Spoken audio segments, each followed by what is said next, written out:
Hello বন্ধুরা, আরও একবার তুফান নিয়ে কথা বলছি।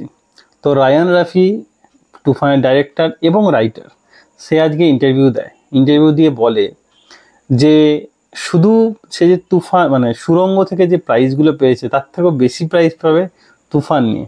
তিনি তুফান নিয়ে কতটা এক্সাইটেড, মানে তার যদি আপনি ইন্টারভিউ না শোনেন তাহলে বুঝতে পারবেন না তিনি তুফান নিয়ে কতটা এক্সাইটেড। মানে তিনি এইটুকু গর্ব করে বলেন যে যেরকম পুষ্পা একটা ইন্ডাস্ট্রি থেকে এসে গোটা ইন্ডাস্ট্রিকে চেঞ্জ করে দিয়েছে, কেজিএফ একটা ইন্ডাস্ট্রি থেকে এসে গোটা ইন্ডাস্ট্রিকে চেঞ্জ করে দিয়েছে, সেরকম তুফান এসে গোটা বাংলাদেশের ইন্ডাস্ট্রিকে চেঞ্জ করে দেবে বলে তিনি দাবি করেন। মানে ভাবুন, একটা মানুষ কত কনফিডেন্স থাকলে সেই লেভেলের কথা বলেন।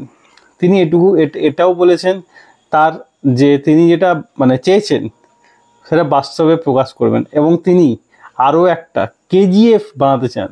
মানে কেজিএফের মতো, কেজিএফ যেরকম হাইপ নিয়ে এসেছিলো আমাদের সামনে, কেজিএফ যেরকম মানে ব্লকবাস্টার হয়েছিল, ঠিক সেরকম বাংলাদেশের তুফানও সেই লেভেলের মুভি হতে চলেছে এবং ব্লকবাস্টার হতে চলেছে, যেটা সর্বকালের রেকর্ড ভেঙে দেবে। শুধু সুড়ঙ্গ, প্রিয়তমার থেকেও বেশি কালেকশানও করবে এবং বেশি বাজেটও নিয়ে আসবে।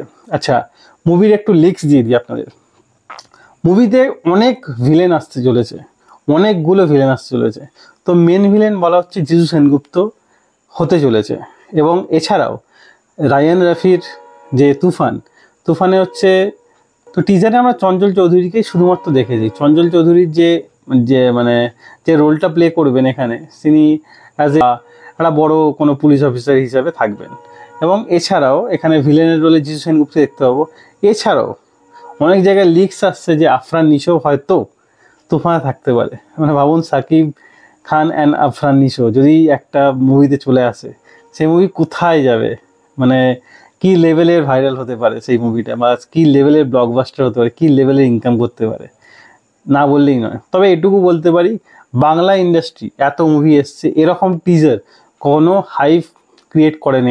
এত টিজার এসে, যেরকম আমরা কন্নড় মুভি থেকে দেখি, কেজিএফ বলুন, সালার বলুন এবং পুষ্পা 2 বলুন, যে হাইপ ক্রিয়েট করে, মুভি আসে, টিজার আসার সঙ্গে সঙ্গেই মিলিয়ন্সে ভিউ হয়ে যায়, ঠিক সেম আমরা তুফানেও দেখছি, মানে মিলিয়ন্সে ভিউ হয়ে যাচ্ছে টিজার আসার সঙ্গে সঙ্গেই।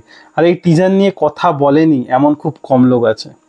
তো যাই হোক, বাংলা ইন্ডাস্ট্রি বা বাঙালি হয়ে এরকম মুভি আমাদের কাছে গর্ব, এবং আমরা চাইবো এটাকে বেশি করে প্রমোট করতে, যাতে আরও বেশি এর হাইপ ক্রিয়েট হোক।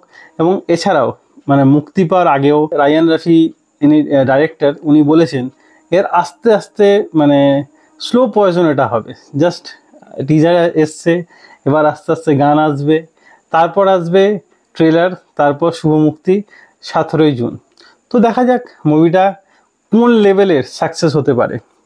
তো আমার তো মনে হয় না আফরান নিশো এই মুভিতে থাকবে বলে। আপনাদের কি মনে হয় অবশ্যই কমেন্টে জানাবেন।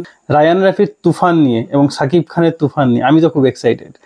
রায়ান রাফি অ্যান্ড সাকিব খান এবং জিজু সেনগুপ্ত যেখানে নেগেটিভ রোলে আছে, সেই মুভি ব্লকবাস্টার হওয়া থেকে কেউ আটকাতে পারবে না। আপনাদের কি মনে হয় এই মুভি সম্পর্কে কমেন্টে অবশ্যই জানাবেন। তো আজ ভিডিও এতটাই। ভিডিও যদি ভালো লাগে থাকে লাইক অবশ্যই দেবেন। এরকম আরও ভিডিও পেতে চ্যানেলটা সাবস্ক্রাইব করে পাশে থাকা বেল আইকনটি অবশ্যই বাজিয়ে রাখবেন। দেখা হচ্ছে পরের ভিডিওতে। ততক্ষণের জন্য ভালো থাকুন, সুস্থ থাকুন। ভিডিও দেখার জন্য ধন্যবাদ।